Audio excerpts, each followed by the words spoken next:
Welcome back to Living Grounded. We're here with Lila and Tim. Hello. And in this new season, we're walking through the highlights of the Bible together, looking at how each part connects to Jesus and how we can apply it to living grounded in Him. We're here to walk through Genesis for a few weeks. Last week we did Genesis 1, the creation. And today we're going to look at. Genesis 1? No. And a Okay. bit of 2. Yeah, Genesis 1 and 2. Slow and steady. Yeah, that's right. What is in Genesis 1 and 2? Yeah, look, I'm still wrestling with. I'm trying to vary the tone of my hello. It's just I don't know. I think I'm failing. Anyway, why do humans have the capacity to love in a way that maybe animals can't? Now you say, what about my dog? It loves me. Oh, yeah. No, it doesn't. It doesn't love you. No, that's not true. Actually, well, neuroscientists anyway would say that actually, yes, your dog does do something like love you. Mm-hmm. So, okay, maybe some animals show the capacity for something similar to human love. But why do humans even ask the question, what is love? Why do I love this person? Animals don't ask that question. And the reason why is because of Genesis 1, verse 27. As God reveals the wonders of his creativity and his power, you've got the stars in the sky, you've got the ocean, you've got the land, you've got the many incredible creatures that the world teems with, and they call this world their home. There is only one creature that is made in God's image. In his likeness is kind of the language. Have you ever been to Madame Tussauds? I think it's how you say it, Lila. I've heard of it. Yeah, Like walked past it, but I was like, ah. Yeah.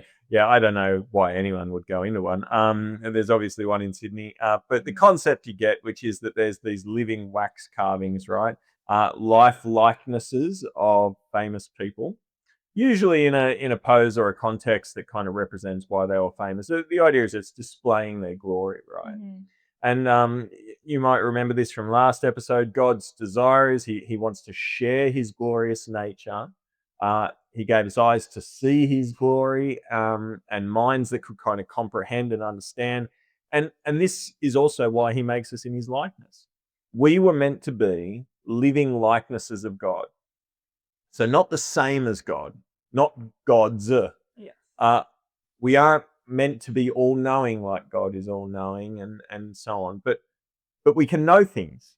We Mhm. can comprehend and understand complex and abstract things. More than some animals. Most all of them. I think so. Certainly more than my goldfish. But so it's not the same, but it's like he can. The love we have for each other isn't as deep as God's love, for instance, but it is like his love. Mhm. And you see the plan. God creates us in his likeness so that as we go and live, as we love, as we know things, as we show kindness, as we solve problems, as we create, as we do things like what God has done, not the same, Mhm. but like, uh, we reflect who God is to each other. We reveal his glorious nature to each other. And that makes sense of why we get the command in Genesis. Well, Genesis 1 to start off with, rule over the world. So God is like a king over the universe, right? It makes sense that to reveal his likeness, humans would rule over the world. Not like we, and hear that well. Hear this this side of Genesis 3, the fall. It's not like we see power and strength used in our sinful time, but we were designed to rule like God does, in goodness, in wisdom.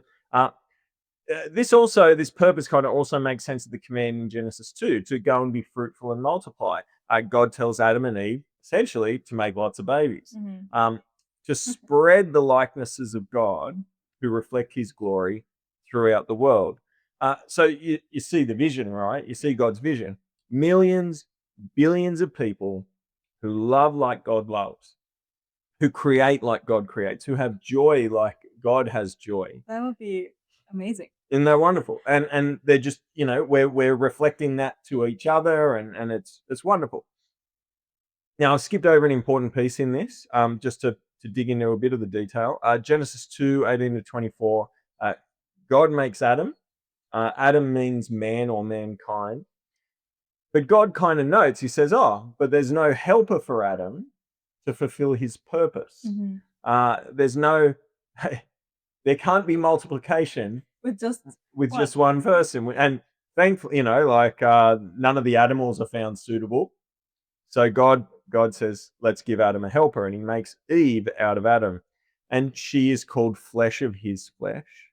I think this sets up what will become clearer in the New Testament, which is to say that Eve is equal to Adam, flesh of his flesh, but not the same as Adam. Mm-hmm. So she isn't called man, she's called woman. She is different. They are the same flesh, they are the same team. They share the purpose together to fill the earth with God's glory, but their role in the team isn't exactly the same. Mm-hmm. This is what we call complementarianism, or they're complementary, male and female, equal in value. So there's no devaluing, Yes. but complementing each other in their roles for the sake of God's purpose. How does being made in God's image and his likeness point us to Jesus then? Yeah, and as will often be the case, in a few ways, right? Colossians 1 verse 15, the Son is the image of the invisible God. Hebrews 1, Jesus is the radiance of God's glory, the exact representation of his being. So humans from Adam onwards are broken images. We have failed in our purpose, but Jesus is everything that humans should have been, or intended to be. He reflects God's love perfectly. He reflects God's mercy perfectly, God's wisdom perfectly, God's justice perfectly. He is the perfect image of God. So that we can say, when we look at Jesus, when we study his life, his teachings, when we consider his death and resurrection, we see who God is, which should lead us to give him praise and glory. Jesus is the radiance of God's glory. So this also helps us understand why Jesus can die in the place of sinners. Mm-hmm. He is a like-for-like sacrifice. This is why the blood of bulls and goats can't ultimately cover sin.